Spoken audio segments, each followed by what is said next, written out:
কুষ্টিয়ায় চলছে নদীর বালি লুটপাটের মহোৎসব। দিনে রাতে লুটপাট করা হচ্ছে কোটি কোটি টাকার বালি।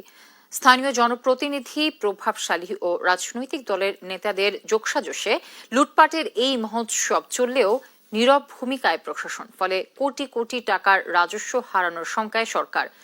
বালি সিন্ডিকেটের হোতাদের ভয় ভীতিতে থাকতে হয় স্থানীয়দের। ইরফান রানার ক্যামেরায় কুষ্টিয়া থেকে নাহিদ হাসান তিতাসের রিপোর্ট। সিলেটের সাদা পাথরের মতোই অনেকটা প্রকাশ্য লুটপাট হচ্ছে কুষ্টিয়ায় কোটি কোটি টাকার নদীর বালি। রাত দিন সমানভাবে কুষ্টিয়ার গড়াই নদীর বিভিন্ন পয়েন্ট থেকে পানি উন্নয়ন বোর্ডের ড্রেজিংকৃত কোটি কোটি টাকার বালি লুটপাট করা হচ্ছে এভাবেই। প্রতিদিন গড়াইয়ের হরিপুর কুমারখালী সহ 9টি পয়েন্ট থেকে বালি তুলে ট্রলি ভর্তি করে অবৈধভাবে বিক্রি করা হচ্ছে জেলার বিভিন্ন জায়গায়। এ যেন দেখার কেউ নেই।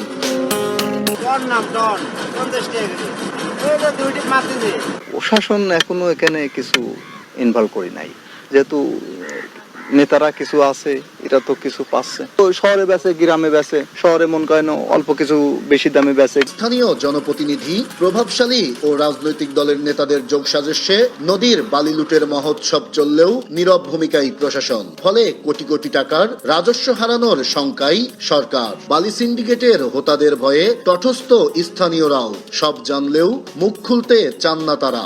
স্থানীয় প্রভাবশালীদের মাধ্যমে হচ্ছে এ বিষয়ে আসলে জনপ্রশাসন তো নীরব, কারণ নাম উল্লেখ করলে তো বাসায় কেন আমাদের জীবনের একটা হুমকি। সিলেটের ভোলার যে অবস্থা পাথর লুট হয়েছে, সেম আমাদের কুষ্টিয়াতেও 24 ঘন্টা নন স্টপ ট্রলিতে বালু উত্তোলন হচ্ছে। প্রকাশ্যে এত বড় লুটপাট, এত বড় দুর্নীতি, রাজস্ব হারায় সরকার, চোখের সামনে বালু তুলছে টনকে টন।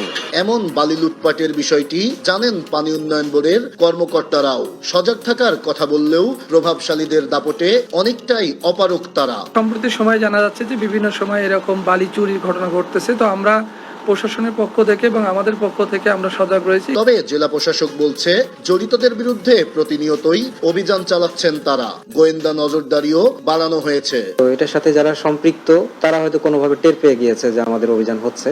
যাই হোক, আমাদের নজরদারি আছে, আমরা অভিযান পরিচালনা করছি এবং আমাদের সোর্স কাজ করছে এই বিষয়ে। 2024-25 অর্থ বছরে কুষ্টিয়ার গড়াই নদীর ড্রেজিংকৃত বালি থেকে প্রায় 10 কোটি টাকার রাজস্ব পায় সরকার। তবে বালি লুটপাটের এমন মহা উৎসবে এবছর শঙ্কা দেখা দিয়েছে সরকারের কোটি কোটি টাকার সেই রাজস্ব হারানোর। নাহিদ হাসান তিতাস, দেশ টিভি, কুষ্টিয়া।